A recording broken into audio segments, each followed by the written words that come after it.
24 сентября в городе Якутске в рамках мероприятия методического сбора специалистов по информационной безопасности прошел хакатон по кибербезопасности «Защити сеть» с помощью VIPNet. Командное соревнование по организации систем защиты информации. По условиям состязаний в каждой команде принимали участие студенты из высших учебных заведений вместе со специалистами, уже работающими в этой сфере. Всего за звание победителей боролись 7 команд, по 2 специалиста и 3 студента в каждой. В жюри присутствовали представители компании «Инфотекс», представители Федеральной службы по техническому и экспортному контролю, представители Северо-Восточного федерального университета и представитель Центра защиты информации «Север». На этом мероприятии я являюсь ментором. Ментор, он как помощник для команд идет, так и организатор. Ментор не выделяет какую-то отдельную команду и поддерживает ее. Он отвечает на все вопросы, которые задают ему команда. На проекты, которые защитили ребята, перед командами были поставлены цели создать проект, который называется «Защити сеть» с помощью VIPNet. VIPNet – это продукты компании «Инфотекс». Все команды справились на отлично. Организаторами такого мероприятия мы являемся впервые. Для нас в первый раз проводить такое мероприятие хакатон было очень увлекательно, сложно.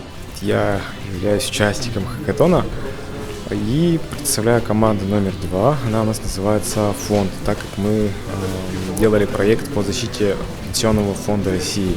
Наш проект заключается в проектировании системы защиты информации VIPNet. Основными требованиями у нас являются именно приказы, федеральные законы, постановления правительства и приказы СТЭК ФСБ. Мы неоднократно собирались, плодотворно готовились к конкурсу. Впечатления положительные. До сих пор присутствует волнение перед выступлением, которое было. Команда, я считаю, ребята очень трудолюбивые, способные. Мы защищали вуз с помощью VIPNet. Организация, считаю, достойная. Все было по таймингу. Пройденный хакатон «Защити сеть» с помощью VIPNet в целом организован очень хорошо. Очень понравилось то, что это первая игра, мне кажется, в республике, где привлекли работодателей и студентов в одном месте, и они как настоящая команда работали. До того, как провести этот хакатон, они еще за неделю до этого уже начали. Команда сформировались и начали работать, общаться. И тем самым, как мне показалось, то, что студенты на глазах выросли, они внедрились, получается, в рабочую среду, в рабочую систему. По выступлениям, если сказать то, что мне кажется, каждый студент очень хорошо выступил, вне зависимости, на каком курсе он учится.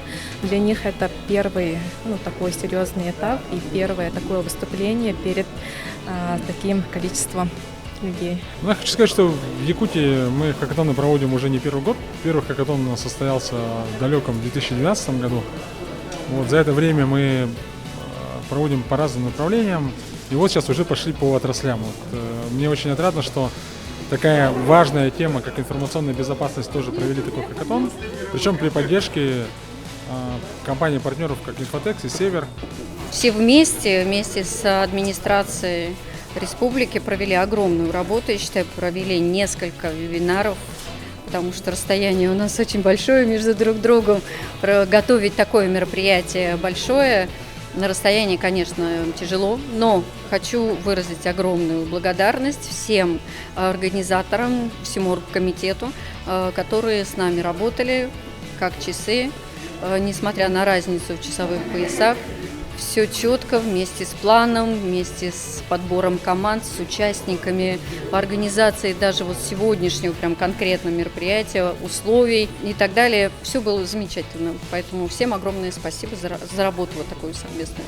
Все команды достойно защитили свои проекты, но победителем хакатона 2019 была признана единогласно команда NetKeepers. Все призеры и участники соревнования были награждены ценными призами от оргкомитета мероприятия. Министерство инноваций, цифрового развития и инфокоммуникационных технологий Республики Саха-Якутия, Республиканского центра инфокоммуникационных технологий, IT-парка Якутск, Северо-Восточного федерального университета имени Аммосова, ОАО «Инфотекс», Центра защиты информации «Север».